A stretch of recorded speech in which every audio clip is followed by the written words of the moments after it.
본 방송에서 제공하는 투자 정보는 투자 판단에 대한 조언입니다. 방송에서 제공하는 주식의 가치, 가격 상승 및 하락에 대해서는 방송사에서 보장하지 않습니다. 실시간 정보 브리핑입니다. 일본의 생산자 물가 상승폭이 확대됐습니다. 일본은행은 4월 PPI 예비치가 전년 동월 대비 0.9% 상승했으며 전월 대비로는 이전치 대비 0.1%포인트 오른 0.3%를 기록했다고 밝혔습니다. 미국의 주택가격이 2020년부터 47% 넘게 급등하며 근래 가장 가파른 상승세를 기록했습니다. 주택가격의 급등세는 건설 부진에 따라 주택 공급이 부족했으며 모기지 이자율이 급등한 영향으로 풀이되고 있습니다. 러시아 푸틴 대통령이 중국 시진핑 주석의 초청으로 현지 시간 16일에서 17일 중국을 국빈 방문합니다. 우크라이나와 전쟁 중인 푸틴 대통령이 시 주석과의 만남에서 휴전 등 평화 협상에 나설지 주목이 되고 있는데요. 평화 협상이 증시에 영향을 끼칠 수 있는 만큼 관련 내용도 잘 살펴보시기 바랍니다.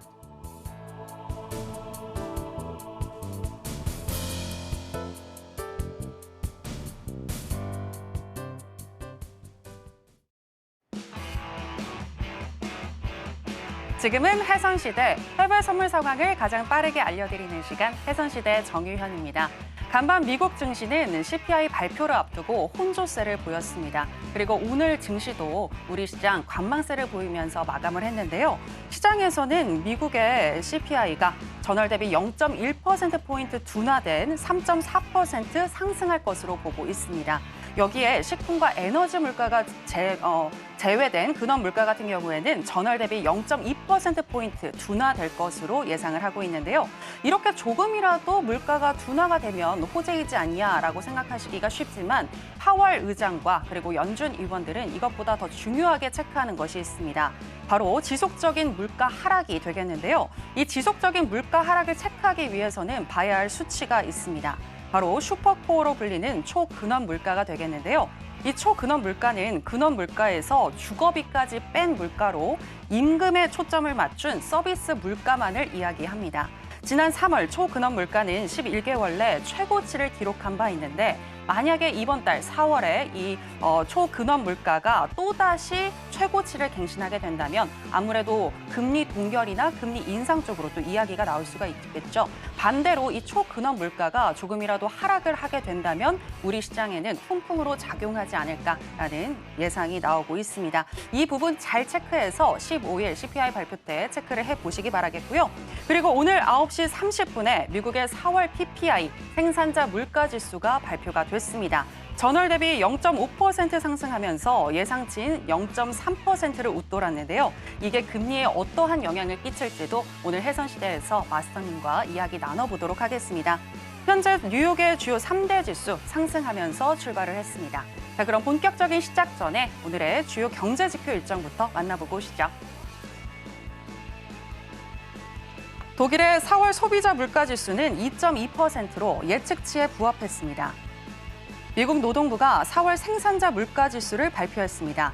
헤드라인 물가는 2.2%로 12개월 만에 가장 높은 수준을 기록했으며 변동성이 높은 식료품과 에너지를 제외한 상품 및 서비스 가격 변동 측정값인 근원 물가는 2.4%를 기록하며 예측치에 부합했습니다. 내일 18시에는 유로존의 1분기 GDP가 21시 30분에는 미국의 4월 소비자 물가지수가 나올 예정입니다.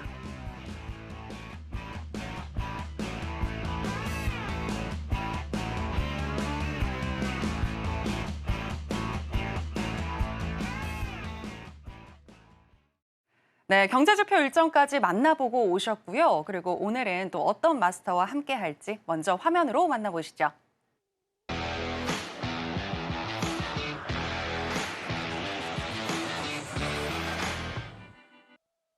네, 오늘 화요일은 남한산성 마스터와 함께하도록 하겠습니다. 마스터님, 안녕하세요. 네, 안녕하십니까. 네, 시청자 여러분들께도 인사 부탁드리겠습니다.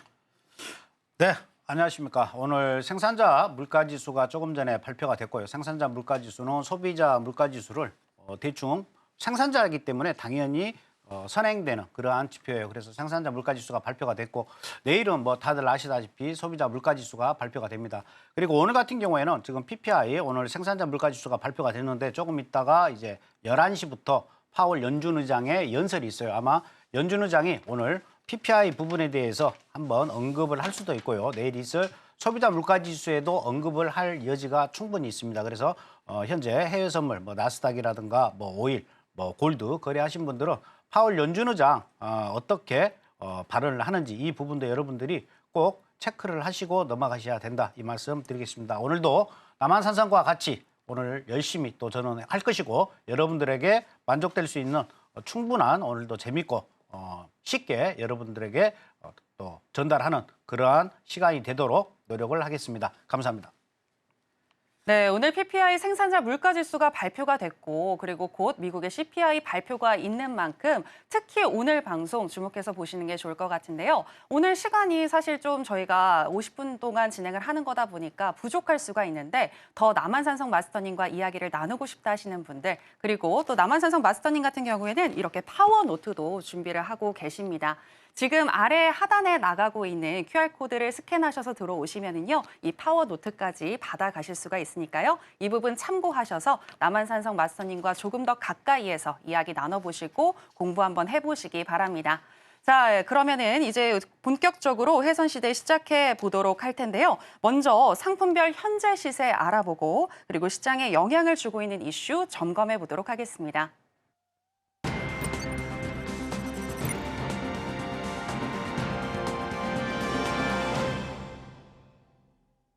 네, 나스닥 선물 차트 보시도록 하겠습니다. 지금 저기 화면에서 조금 더 옆으로 가게 되면 9시 30분에 발표가 된 또 자료가 있는데요. 9시 30분에 최저 18,165선까지 생산자 물가지수가 발표가 되고 크게 아래로 음봉을 달리면서 크게 하락을 했습니다. 하지만 개장 이후에 그래도 꾸준히 우상향을 그리면서 올라가고 있는 모습 보여주고 있는데요. 10시 46분 기준으로는 최고점인 18,326선을 탈환하기도 했고요. 현재는 약 보합권인 마이너스 0.03% 정도 하락을 하면서 18,289선에서 움직이고 있습니다. 자, 그렇다면 나스닥 관련 이슈 체크하면서 더 나스닥과 관련해서 이야기 나눠보도록 하겠습니다. 네, 나스닥 관련 이슈입니다. 모건 스탠리 says the Federal Reserve will cut not if but when 이라는 기사가 되겠는데요. 미국의 유명 투자은행 모건 스탠리는 연방준비은행이 만약이 아니라 언제 금리 인하를 할 것인지에 주목하고 있다라는 기사가 되겠습니다. 모건 스탠리는 현지 시간 13일 보고서를 내고 다음과 같이 전망을 했는데요. 모건 스탠리 says it's confident that inflation will fall this way. 즉, 인플레이션이 올해 가을에는 확실히 떨어질 것이다 라고 전망을 한 것인데요. 수요일 CPI 발표가 첫 번째 금리 인하 시기를 결정하는 데 있어서 중요한 것은 맞지만 발표가 어떻게 나오든 올해 금리 인하가 이루어질 것이라고 현재 모건 스탠리는 전망을 하고 있습니다. 자, 구체적으로 연준이 올해 3차례 인하를 할 것이다라고 낙관적인 전망을 유지하고 있고요. 다만 7월이 아닌 9월부터 시작을 해서 올해 11월과 12월 이렇게 2차례의 더 금리 인하가 있을 수 있겠다라고 전망을 하고 있습니다. 당초 시장은 3월부터 연준이 금리 인하를 시작해서 연내 6차례까지 금리를 인하하지 않을까라는 그런 전망들이 있었는데요. 하지만 인플레이션이 여전히 끈적한 수치로 나오고 있고 6월부터 시작해서 3차례 금리 인하를 할 것이다. 라는 그러한 의견들이 많아졌습니다. 하지만 여기에 더해서 최근에는 인플레이션 압력이 더해졌고요. 또 연준 의원들의 잇따른 매파적인 발언으로 연준이 올해 금리 인하를 안 하거나 혹은 한 차례 정도만 할 수도 있을 것 같다라는 그런 의견도 나오고 있었는데요. 이와는 반대로 지금 보시는 이 기사 같은 경우는 굉장히 낙관적인 전망을 하고 있는데 이와 관련해서 마스터님과 이야기 나눠보도록 하겠습니다. 네, 마스터님. 지금 모건 스탠리는 9월을 시작으로 11월과 12월, 그러니까 연내에 3차례 정도 금리 인하를 할 것 같다라고 조금은 낙관적인 전망을 한 것 같거든요. 이에 대해서 어떻게 보시나요? 원래 모건 스탠리가 이제 매년 그러니까 2023년 전년도죠. 전년도 말에 2024년도 경제 전망지를 내면서 모건 스탠리는 아마 3차례 정도의 금리 인하를 할 거다. 많게는 뭐 4번도 가능하다. 이렇게 보고서를 냈던 그러한 곳이에요. 근데 모건 스탠리는 굉장히 지금 비둘기파적인 입장을 내세우고 있지만 뭐 버클레이라든가 시티은행 뭐 다른 기관에서는 이렇게 너무 비둘기파적이지는 않습니다. 뭐 2번 내지는 1번 뭐 어떤 기관에서는 올해 연내에는 아마 기준금리 인하는 없을 것이다. 이렇게도 지금 기사를 내보내고 있어요. 근데 모건 스탠리만 딱 이렇게 본다라고 하면 한 3번 정도 얘기를 하고 있는데 저는 뭐 3번까지는 아니고 한 2번 정도는 하지 않겠느냐 이렇게 보여집니다. 현재 지금 6월 13일이죠. 6월 13일 날 금리 발표가 한 번이 있습니다. 그다음에 8월, 9월, 11월, 12월 앞으로 금리 발표가 5번 있어요. 5번 있는데 뭐 6월은 뭐 거의 물 건너갔다라고 보여지고요. 그다음에 7월 달에는 금리 발표가 없어요. 그러면 바로 8월로 넘어가는데 8, 9, 11월 이 세 달 중에 한 번 정도는 할 것이다. 그렇다라고 보면 11월에 미국 대선이 있죠. 미국 대선이 있기 때문에 아마 정치적인 어떠한 그러한 정치적인 측면에서 봤었을 때 아마 한 9월 정도에는 한 번 정도 하지 않겠느냐. 그리고 11월 넘어서고 12월에 한 번 정도. 그래서 많게는 한 2번 정도만 금리 인하를 할 것이다. 그리고 모건 스탠리는 뭐 굉장히 자신 있게 올 가을에는 소비자 물가지수가 떨어질 것이다. 인플레이션이 좀 하방으로 내려갈 것이다. 라고 얘기를 했는데 어디서 나온 근거인지는 모르겠지만 한번 뭐 제가 시간 되면 모건 스탠리 들어가 가지고 그걸 찾아보겠지만은 현재 이렇게 예단은 할 수가 없죠. 계속해서 인플레이션은 전년 대비로 우리가 소비자 물가지수를 잡거든요. 뭐 예를 들어서 뭐 전월 대비 이건 큰 의미가 없고 전년 대비인데 전년 대비 가을 같은 경우에도 굉장히 행보하는 그런 구간이었어요. 그러면 전년 대비로 봤었을 때 올해 과연 인플레이션 소비자 물가지수가 안정세다. 뭐 예를 들어서 하락으로 접어들었다. 이건 좀 더 지켜봐야 될 문제이지 이걸 섣불리 예단할 수는 없다. 이렇게 여러분들이 인식을 하시면 될 것 같아요. 그래서 여러분들이 꼭 기억하실 것은 앞으로 6월, 그다음에 8월, 9월, 11월, 12월 5번의 앞으로 금리 발표가 있는데 과연 이 5번 중에 몇 번이 금리 인하를 할 것이냐.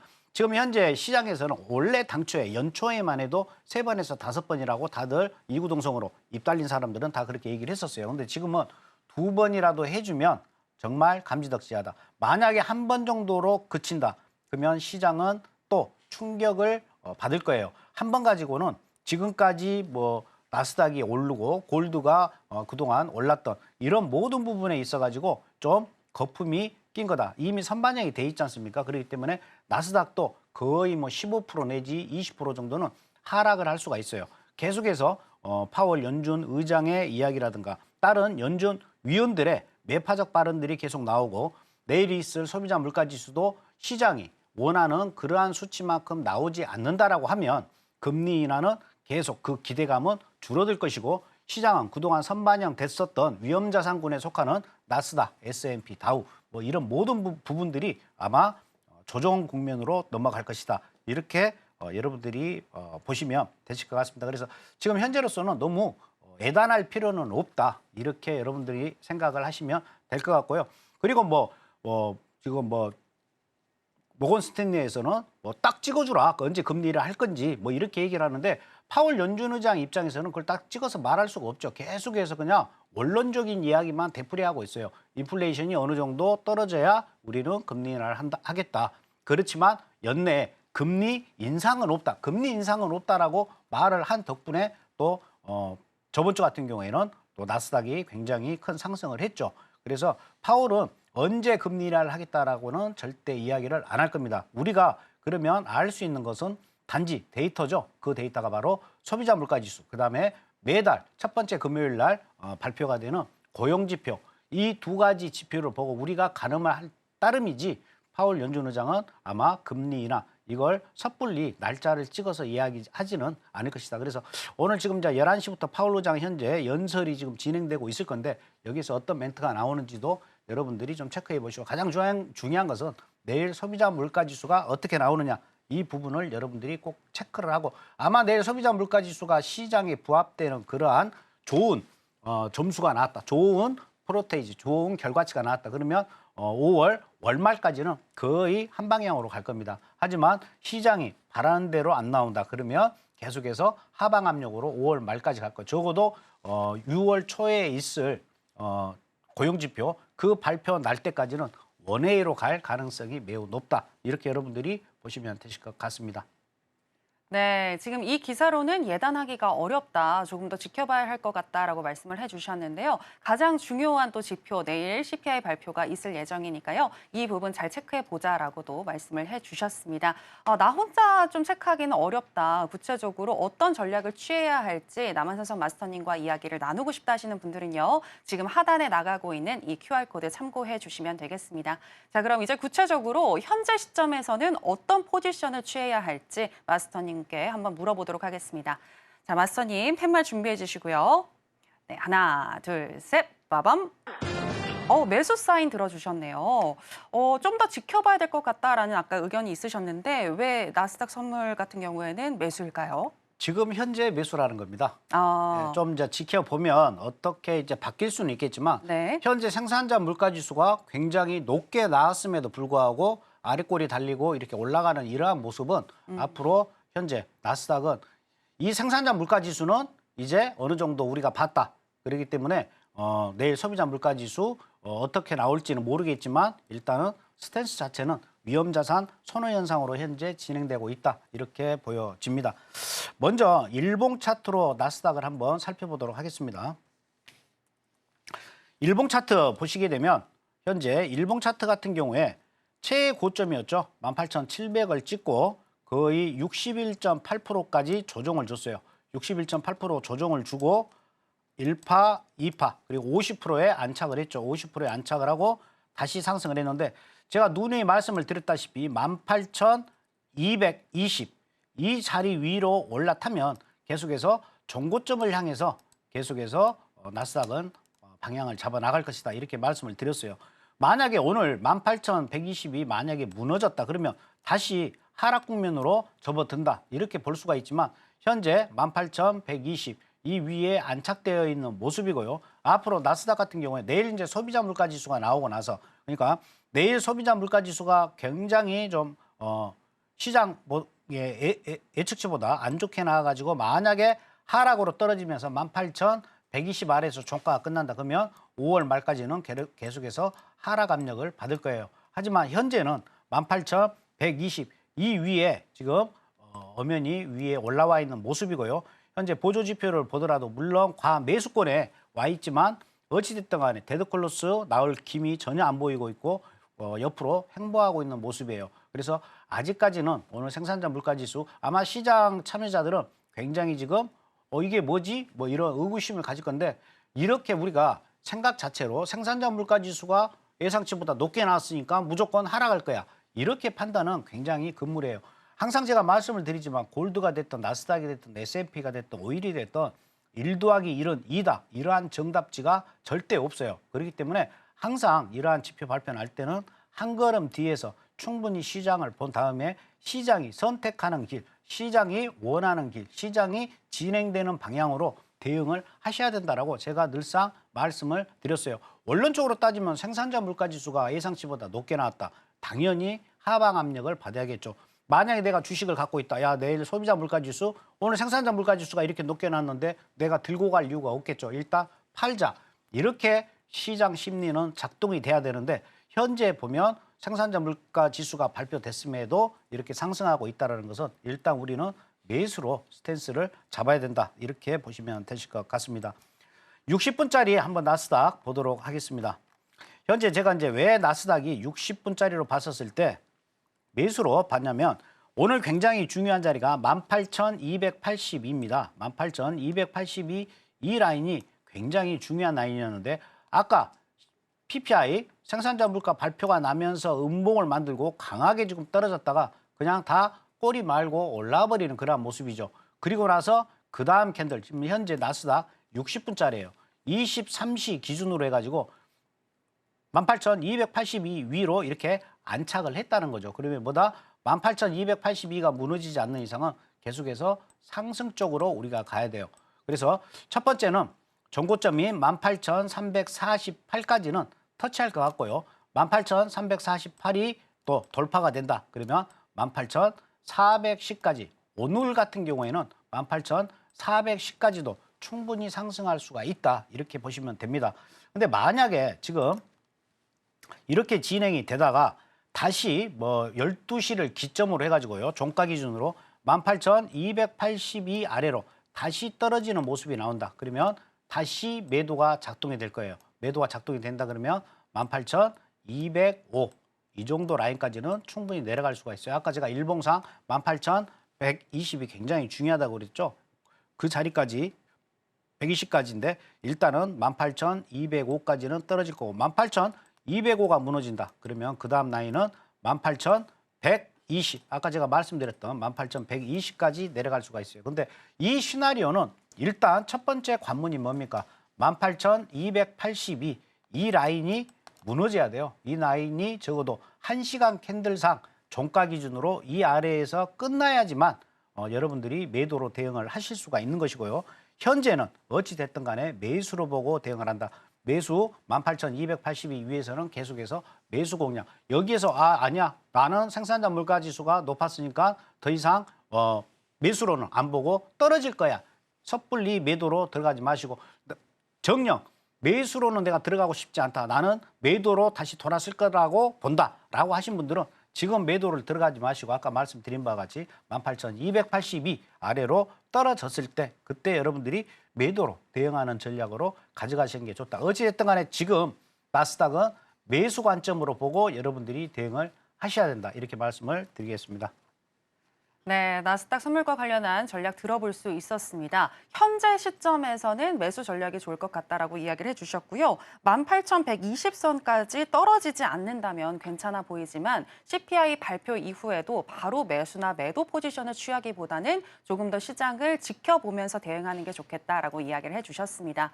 이렇게 시장을 보면서 과연 어떤 식으로 내가 방향을 틀어야 할지 혼자서 판단하기에는 조금 어려우실 수가 있는데요. 그런 여러분들을 위해서 또 남한산성 마스터님께서 준비를 하고 계신 게 있습니다. 바로 온라인 무료 공개 방송인데요. 매주 수요일 오전 10시와 오후 10시 무려 2차례에 걸쳐서 여러분들께 많은 도움 드리고 있으니까요. 꼭 한번 참여해 보시기 바라겠고요. 특히나 이렇게 파워 노트까지 받아가실 수 있다는 거 말씀드리도록 하겠습니다. 그냥 이렇게 좀 얇은 노트가 아니라요. 정말 다양한 전략들을 또 가지고 있는 매매 기법까지 담고 있는 그런 파워 노트가 되겠습니다. 공개 방송에 들어오시면 이 파워 노트까지 챙겨가실 수 있다는 거 여러분들 잊지 마시기 바랍니다. 자, 그럼 이제 크루드 오일과 관련해서도 현재 어디 자리에 있는지 그리고 이슈도 체크해 보도록 하겠습니다. 네, 크루드 오일 차트 살펴보도록 하겠습니다. 등락의 가격폭이 그리 크지는 않은데요. 크루드 오일 같은 경우에는 PPI 발표 이후 직후가 아닌 30분 정도 뒤에 10시 6분가량 최저치인 77.68달러 선까지 떨어졌는데요. 다시금 V자 반등을 보여주면서 올라와 줬고요. 현재는 0.83% 정도 하락을 하면서 78.47 선 지금 지나가고 있습니다. 네, 그럼 관련해서 이슈도 한번 풀어보도록 하겠습니다. 네, 유가 관련된 이슈 제가 가지고 온 기사는 Oil prices surge as China's fiscal stimulus, Canadian wildfires threaten supply. 중국의 재정 부양책으로 유가가 급등하고 또 캐나다 산불로 인해서 공급 위협이다라는 기사가 되겠습니다.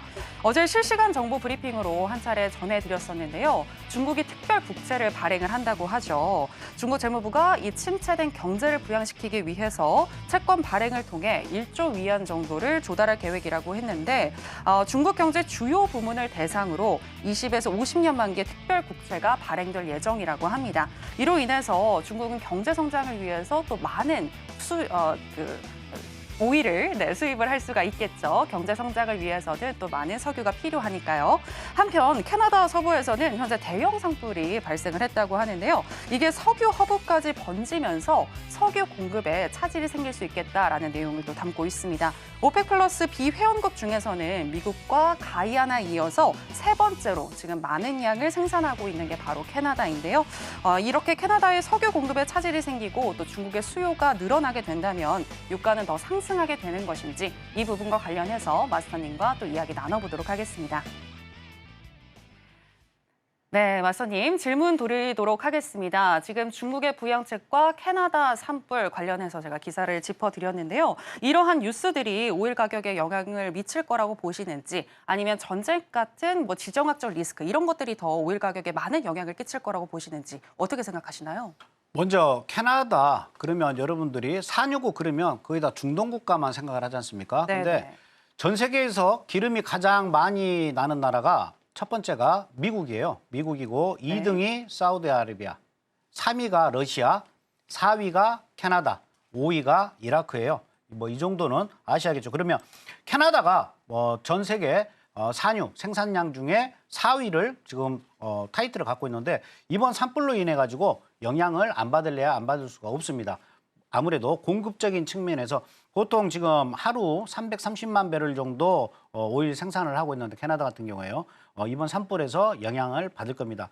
근데 지금 현재 이 부분하고 지금 앵커께서 물어봤던 게 이제 중국 아까 말씀드린 국채 발행 이 부분이 인해 가지고 앞으로 중국의 어떠한 산업이 활발하게 움직이게 되면 또 원유를 많이 수입할 또 거고. 수입을 네. 할 거고 또 하기 때문에 원유 가격이 올라가지 않겠느냐. 당연히 원유 가격은 올라갑니다. 지금 현재 중국 같은 경우는 전 세계에서 원유 수입량 또 1위가 중국이에요. 그런데 중국이 이번에 1조가량 1조 위안을 조달할 국채 발행을 해서 시장이 푼다는 겁니다. 1조 위안이면요. 우리 원화로 따지면 한 180조 원 되는 거예요. 그러면 180조 원이면 엄청난 숫자예요. 그러면 이 180조 원 중에 한 4분의 1 정도 이번에 중국이 비수혜로 많이 좀 복구 비용이 많이 들어요. 그래서 이 180조 원화로 180조인 금액에서 한 25% 정도는 수혜 복구에 많이 사용을 할 거고 그다음에 한 또 나머지 한 30% 정도는 지금 중국 같은 경우에 굉장히 문제가 되고 있는 게 뭐냐면 부동산 관련 부동산 PF예요. 이 부분에 좀 수혈을 할 가능성이 매우 높습니다. 그래서 이 부분에 어느 정도 비용이 들어갈 거고 뭐 180조 원 중에 반 정도는 수혜 복구와 부동산 PF 쪽에 들어갈 거고 나머지 뭐 한 50%에서 40% 정도는 인프라 구성에 아마 투입이 될 것이다. 이렇게 본다라고 하면 중국의 어떠한 산업 생산에 좀 불을 지피는 그러한 효과는 분명히 있어요. 그래서 이런 부분으로 인해 가지고 17일 날 제 기억으로는 이제 국채 발행을 시작을 하게 되는데 시장이 이렇게 어마어마한 돈이 풀린다. 그러면 중국 산업 생산은 어느 정도 활기를 띨 거고 이 정도 180조를 푼다. 그러면 GDP로 봤을 때 중국 기준으로요. 1% 정도의 상승 효과가 있다라고 합니다. 그 연구 결과가. 그러면 GDP 1%가 상승한다라고 하면 어마무시한 거거든요. 우리나라 같은 경우에 1년 GDP가 1%니 1.2%니 지금 이루고 있는데 중국 같은 경우는 이번 부양책으로 인해 가지고 1조가량 GDP를 상향 조정할 수 있는 계기가 됐다. 그렇게 된다 그러면 중국의 공장의 연기는 더 피어날 수밖에 없겠죠. 그러면 원유 당연히 수요량이 많을 거예요. 전 세계에 지금 현재 원유 수입을 이끌고 있는 국가가 중국이에요. 그런데 이 중국에서 이렇게 경기 부양책까지 발표가 됨으로 인해 가지고 중국 경제에는 아무래도 도움이 될 것이다. 하지만 우리가 지금 방금 말씀드린 바와 같이 캐나다의 산불 그리고 중국의 이번 경기 부양책으로 인한 산업 수요 증대 이런 부분은 원유를 가격을 상승시키는 데 도움이 분명히 될 겁니다. 하지만 더 중요한 것은 이번 오펙 석유 수출국 기구죠. 오펙하고 그다음에 오펙 플러스에서 지금 감산 기존에 했던 것을 연장하는데 회의를 하고 있어요. 그런데 제가 저번 주에 방송에서 이라크가 지금 계속해서 딴지를 건다라고 말씀을 드렸죠. 딴지를 거는 바람에 원유 가격이 굉장히 좀 하락을 했었어요. 근데 그 이라크 담당자가 나 좀 뭐랄까 말을 좀 잘못한 것 같다.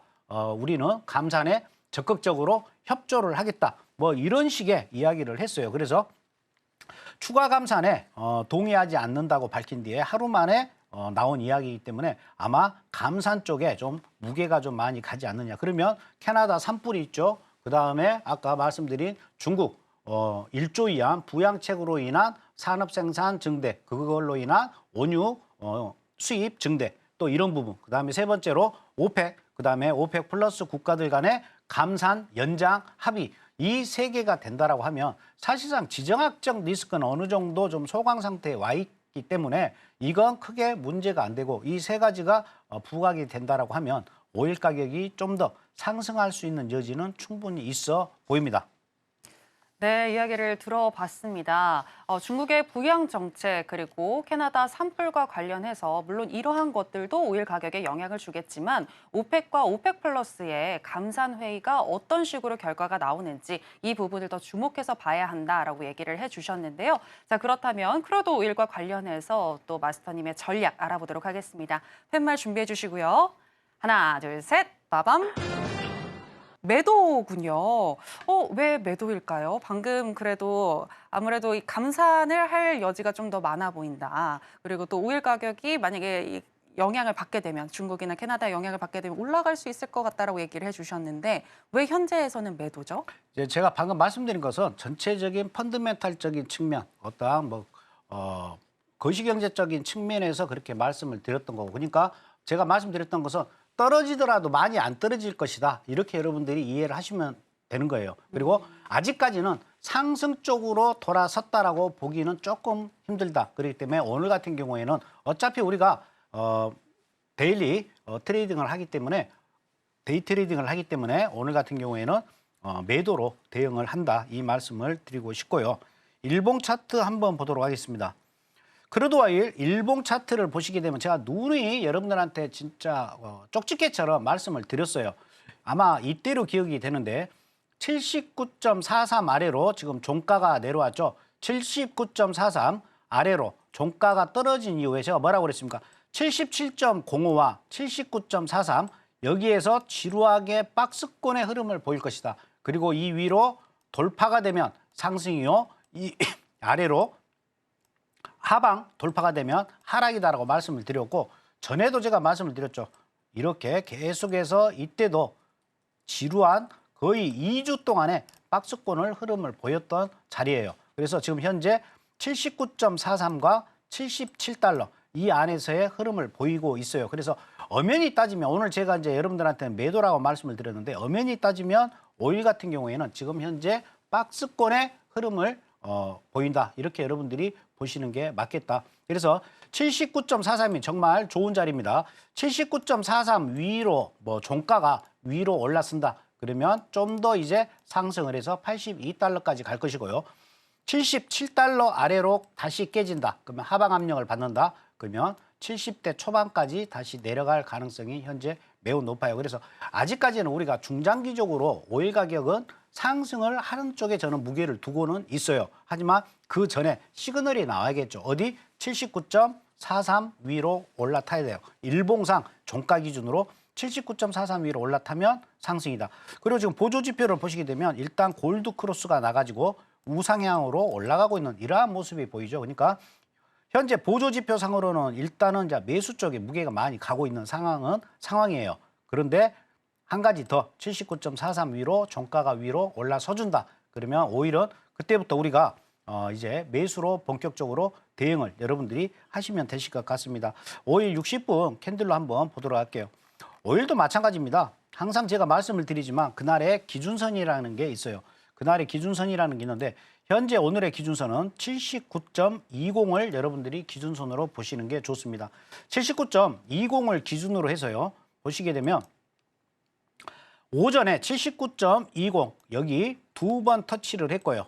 아침에 한번 여기서 내려왔죠. 내려오고 난 다음에 더 이상 올라가지는 못하고 있죠. 그러면 오일 가격은 계속해서 우하향으로 지금 떨어지고 있는 모습이에요. 그래서 79.20 이 자리 아래에서는 계속해서 매도로 보고 대응을 하는 겁니다.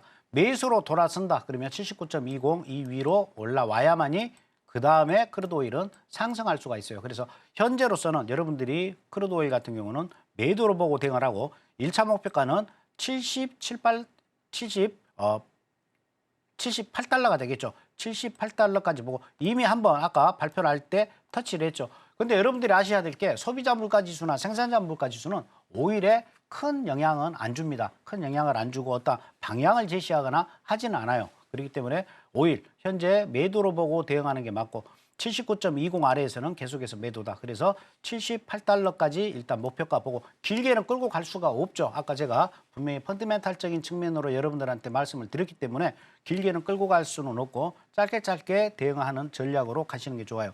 만약에 76.90까지도 뭐 좀 급락할 수 있는 여지는 항상 열어두고 여러분들이 거래를 하시면 되겠고요. 뭐 제가 봤을 때 76.90 그러니까 77달러까지는 떨어지지 않을 걸로 보고요. 일단은 78달러 정도에서 지지받는 모습. 근데 만약에 아까 제가 말씀드린 바와 같이 79.2 위로 다시 양봉으로 올라섰다 그러면 본격적으로 매수세가 들어온다. 이렇게 보고 여러분들이 대응을 하시면 되실 것 같습니다.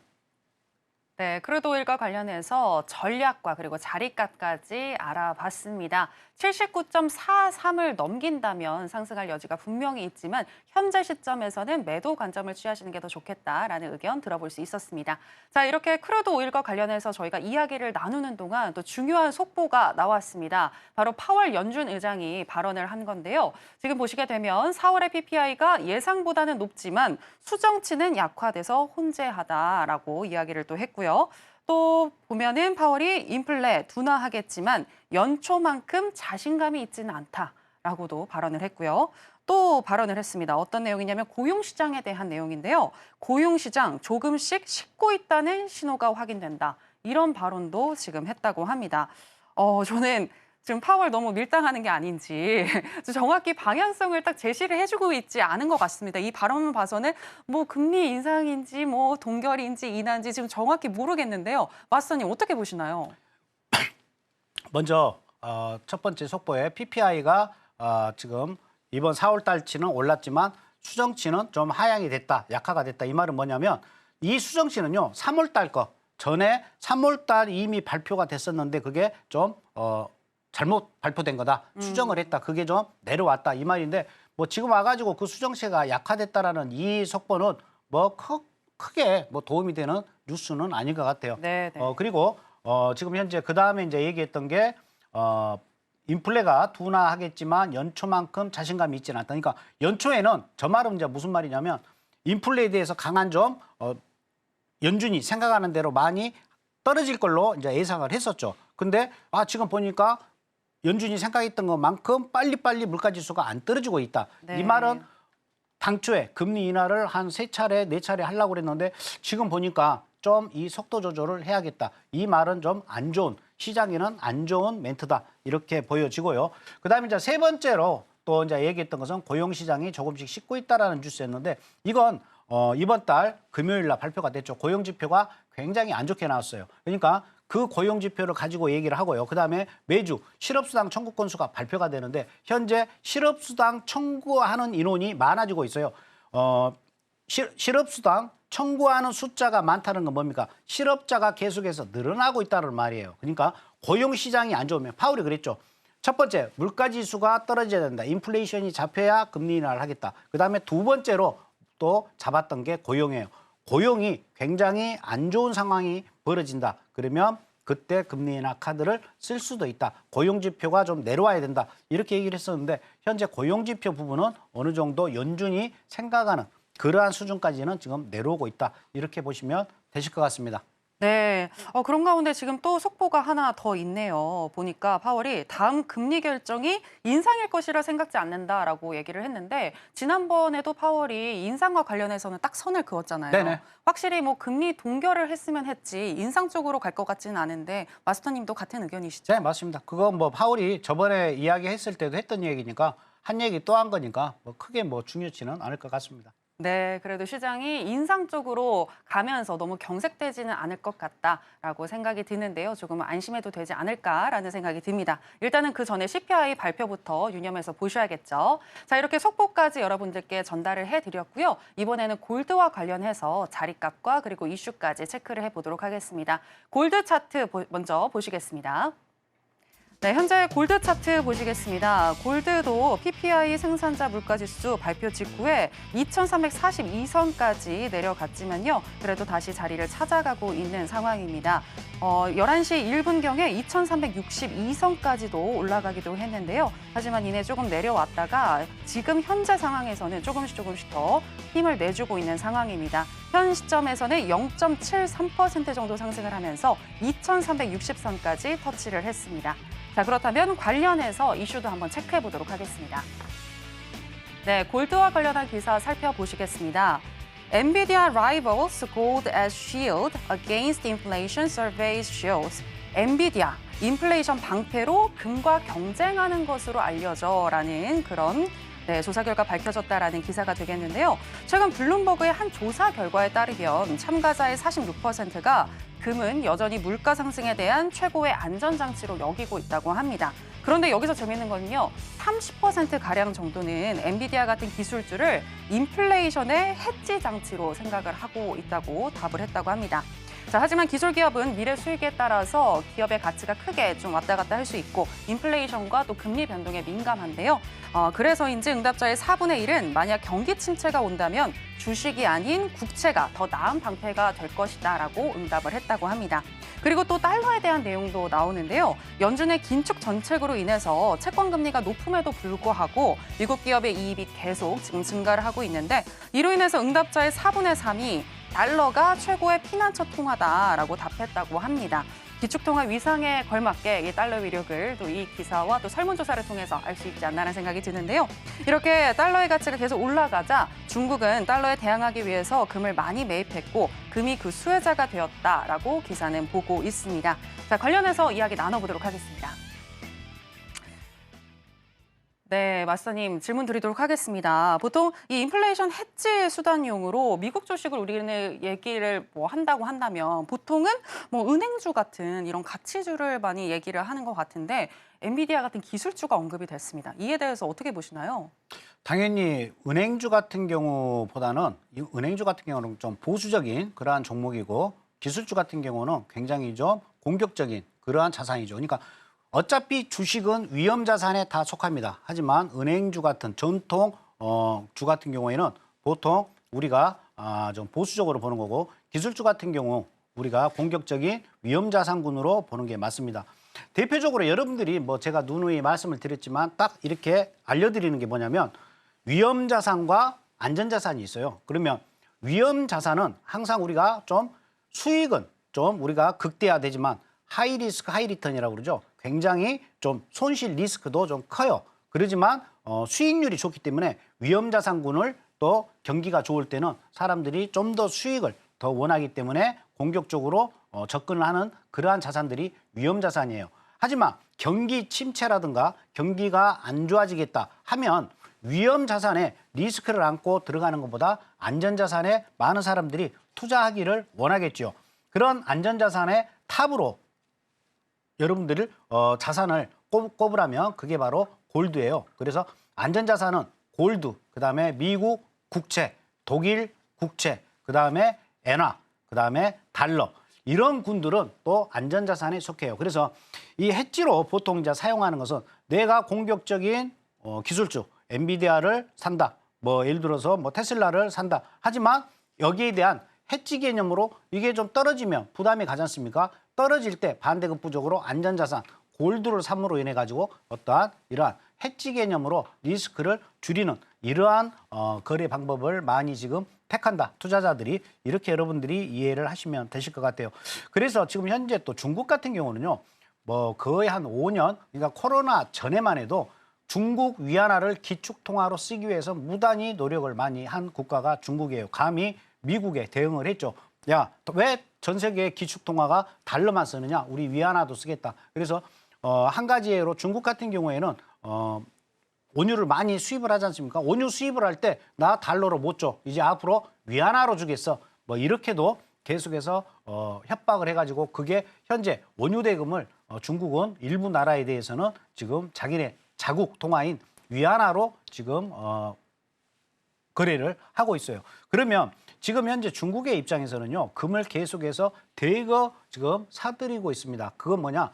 우리나라도 외환 보유고가 있지 않습니까? 중국 같은 경우는 이 외환 보유고 중에서 골드 같은 경우를 굉장히 지금 매입을 해가지고 그 비중을 포트폴리오를 계속 늘리고 있는 나라 중에 하나예요.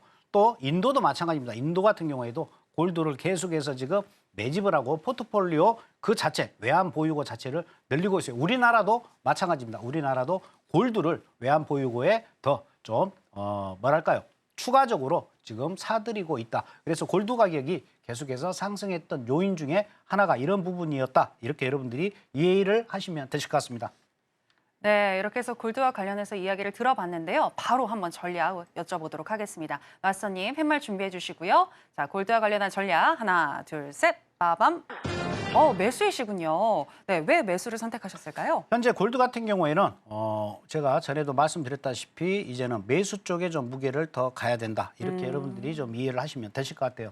그래서 한번 차트를 보고 한번 설명을 좀 드리겠습니다. 원유가 골드 같은 경우에는 제가 그랬죠. 2333, 2333 위에 올라서는 순간 골드는 계속해서 매수로 여러분들이 대응을 하라고 제가 말씀을 드렸어요. 이 자리가 2333입니다. 지난 우리 해선시대 유튜브나 이거 재방송으로 보셔도 제가 분명히 얘기를 했어요. 여기서 지루하게 이렇게 또 박스권으로 움직임이 있었죠. 이 움직임이 있는 가운데 이 양봉, 일봉상 2333달러 위로 올라선 이후에는 여기가 이제 지지선이 되고 있는 모습이에요. 그래서 2333달러 아래로 깨지지 않는 이상은 계속해서 상승을 한다. 이렇게 여러분들이 보고 대응을 하시면 되실 것 같고요. 골드 같은 경우에 한번 60분짜리를 한번 보도록 하겠습니다.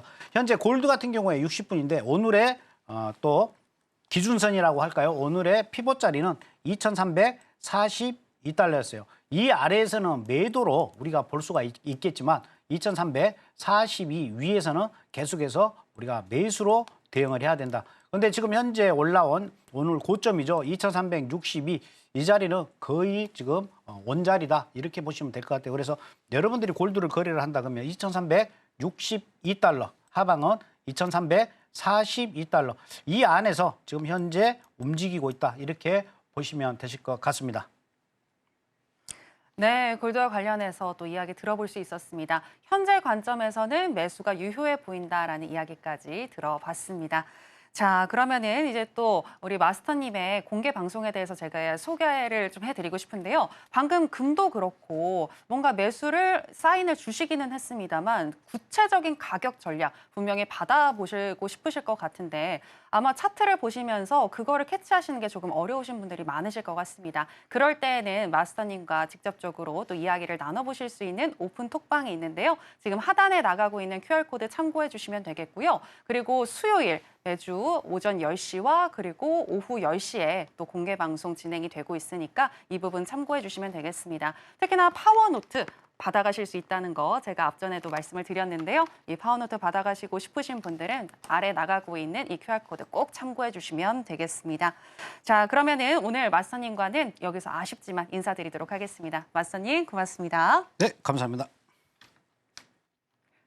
네, 오늘의 핵심 살펴보고 오겠습니다.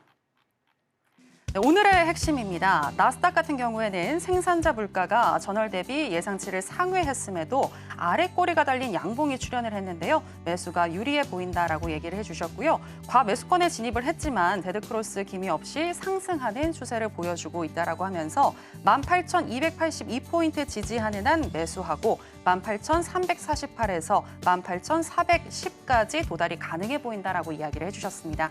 크루드 오일은 79.43에서 77.05달러 내 박스권 흐름을 보여주고 있는데요. 79.20달러 아래에서 움직이는 한 매도하고 78달러일 때는 익절을 하자라고 도달시 익절하자고 얘기해 주셨습니다.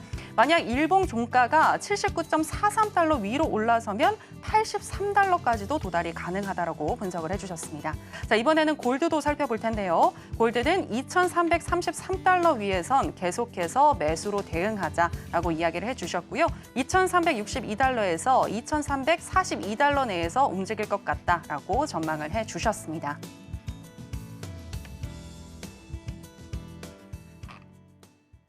네, 중간에 보신 우리 분들을 위해서, 시청자분들을 위해서 또 이렇게 오늘의 핵심으로 정리를 해드렸습니다.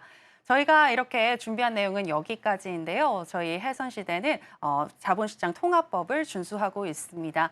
해당 상품의 가치나 수익률을 보장하지는 않고 단지 조언만 할 뿐이라는 점, 이 부분도 유념해 주시기 바랍니다. 저희가 준비한 내용은 여기까지입니다. 저희는 다음 시간에 다시 돌아오도록 하겠습니다. 고맙습니다.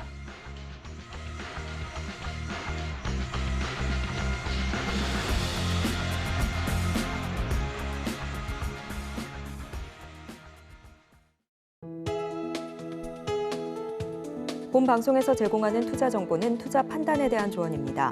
방송에서 제공하는 주식의 가치, 가격 상승 및 하락에 대해서는 방송사에서 보장하지 않습니다.